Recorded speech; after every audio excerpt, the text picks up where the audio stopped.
Baiklah, sebelum mulai pembelajaran pada siang hari ini, aku baikkan berdoa dimulai. Berdoa selesai. Oke, buatkan balasan terlebih dahulu. Nadira, Nadira, Hadir. ini semuanya Nadira. Oke, ada yang tahu kita akan belajar apa hari ini? Tidak tahu. Tahu.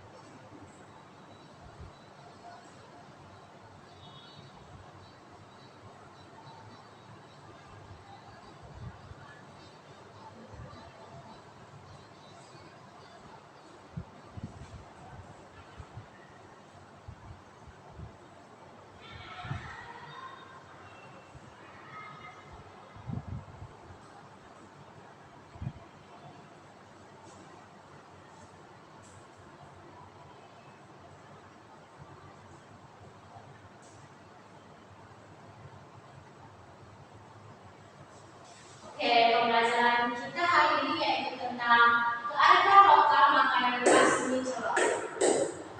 Jadi tujuan pembelajaran kita di sini yaitu mengenal keunikan lokal, terus memahami ciri khas dan keunikan mie celor sebagai warisan kuliner Palembang. Nah, terus menunjukkan rasa cinta budaya lokal. Anak-anak, sebelum kita memulai pembelajaran kita,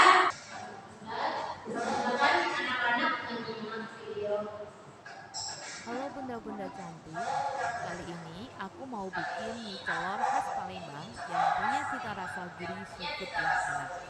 Pengen tahu gimana cara bikinnya? Yuk langsung simak videonya bunda.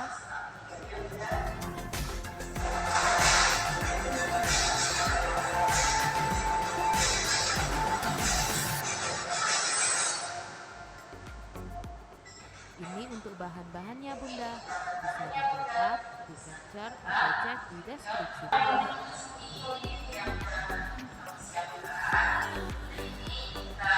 Sekarang direbus ya Bu.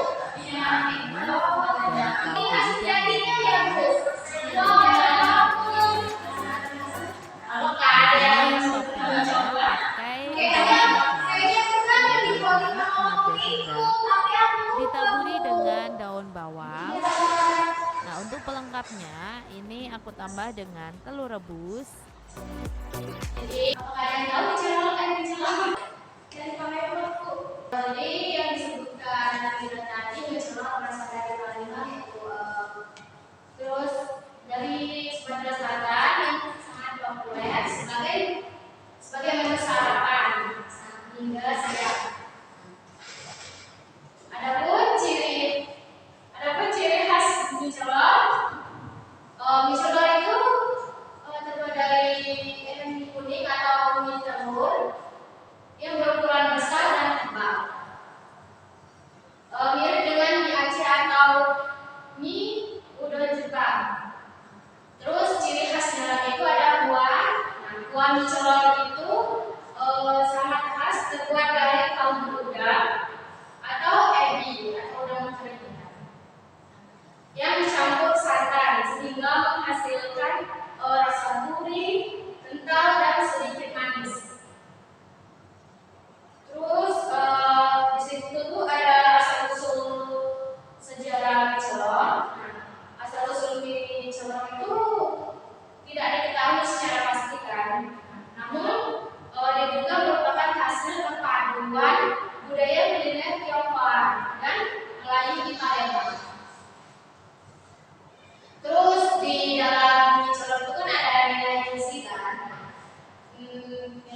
Di materi kita ini mencolok juga apa ya, dapat dijelaskan secara ilmiah, kayak dari segi fisika.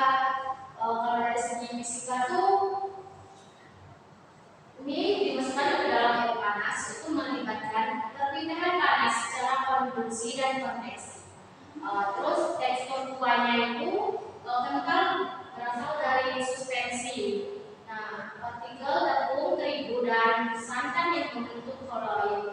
Terus suhu penyajian mie celor panas juga berperan dalam meningkatkan aroma dan cita. Suhu penyajian mie celor panas juga berperan dalam meningkatkan aroma dan cita rasa makanan melalui volatilitas senyawa atom. Terus dari segi kimianya itu kuah mie celor mengandung kaldu dan enzim yang kaya akan senyawa kimia seperti asam amino, peptida, dan mineral yang memberikan rasa umami khas. Nah, terus santannya mengandung lemak jenuh yang tercampur dengan air dan tepung terigu. Terus proses pemasakan bawang merah, bawang putih, dan rempah menghasilkan reaksi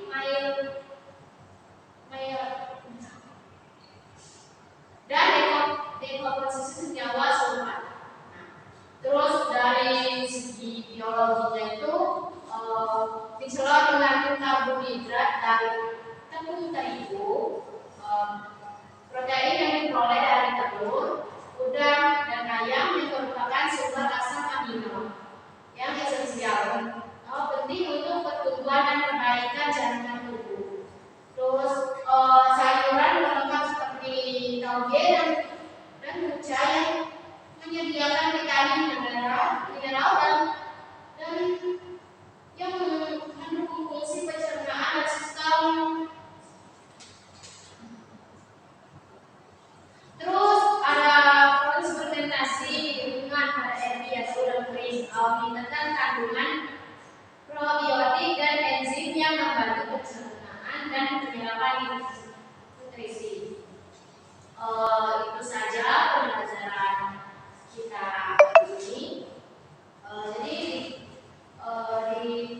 Jadi kesimpulannya, di kesimpulan pembelajaran kita yaitu kita dapat memahami cara dari pembuatan mie celor. Terus yaitu mie celor juga bukan hanya dijualan tulisan kelas Palembang, tapi juga contoh nyata interaksi proses fisika, pemanasan dan tekstur kimia. Terus ada reaksi bumbu dan emosi santan, dan biologi nutrisi dari bahan makanan dalam kuliner tradisional Indonesia. Oke, sebelum kita mengakhiri pembelajaran kita di siang hari ini,